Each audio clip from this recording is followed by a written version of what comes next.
श्रीराम समर्थ. प्रस्तुत आहेत श्री ब्रह्मचैतन्य महाराज गोंदवलेकर यांची प्रवचने. सादर करती कुमारी केतकी नितीन गोऱ्हे. प्रवचन क्रमांक 123. साधनात अत्यंत सावधगिरी पाहिजे. शेताची मशागत झाली, बी उत्तम पेरले, पाऊस चांगला पडला आणि रोपही जोराने वर आले, तरी काम झाले असे नाही. कारण जसजशी एक एक पायरी पुढे जाईल तसतशी जास्त काळजी घेण्याची गरज असते. शेत वाढले तरी त्याचा नाश 2 कारणांनी होऊ शकतो. एक म्हणजे गुरेढोरे शेतात घुसून नाश करतील, किंवा दुसरे म्हणजे कीड पडून किंवा टोळधाडीसारखा काहीतरी उपद्रव होऊन शेत साफ नाहीसे होईल. यापैकी पहिले कारण थोडे स्थूल आहे, तर दुसरे थोडे सूक्ष्म आहे.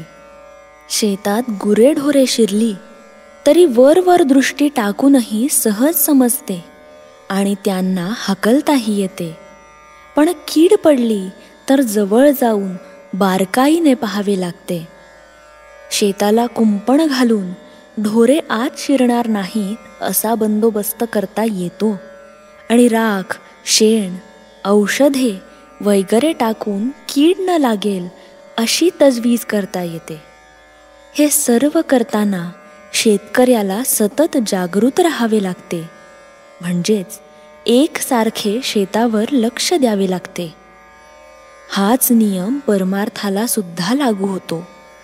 साधकाने अत्यंत काळजीने वागणे जरूर आहे.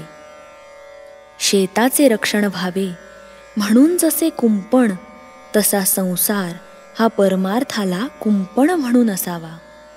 कुंपणालाच जर खत पाणी मिळाले तर कुंपणच शेत खाऊन टाकते. तसे न होईल इतक्या बेताने संसाराला खत पाणी घालावे. शेताला कीड लागली की काय हे जसे बारकाईने पाहावे लागते, त्याप्रमाणे आपली वृत्ती कुठे गुंतते की काय याकडे बारकाईने लक्ष असावे. अशा सावधगिरीने वागले तर पीक हातात येईपर्यंतचे काम झाले. पण पीक हातात आले, आता काय काळजीचे कारण असे म्हणून भागणार नाही. पीक हातात आले तरी त्याची झोडणी झाली पाहिजे. पुढे दाणे दास्ताना जपून ठेवले पाहिजे, नाहीतर उंदीर, घुशी धान्य फस्त करतील. नंतर पुढे जरूर लागेल तेव्हा ते काढले पाहिजे.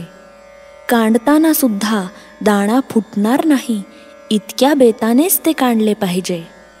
अशा तऱ्हेने आरंभापासून शेवटपर्यंत अगदी जागृततेने वागले पाहिजे, तरच साधकाची शेवटपर्यंत तग लागेल. नाहीतर मध्येच निष्काळजीपणामुळे आणि सर्व काही हातात आले अशा भ्रमाने वागले तर प्रगती थांबेल. अशी उदाहरणे फार आढळतात. म्हणून अतिशय सावधगिरीने वागावे. जो साधक प्रपंचामध्ये असेल त्याला प्रपंची लोकांच्या संगतीत राहावे लागणार, पण त्याने फार सांभाळून राहायला पाहिजे.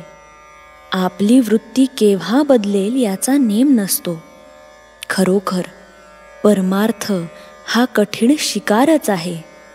शिकार अशी मारली पाहिजे की आपल्या मीपणाला मारून आपण जिवंत राहिलो पाहिजे आणि आपल्याला नको तेवढेच गळून पडले पाहिजे. सावधानता ठेवून नाम घ्यावे.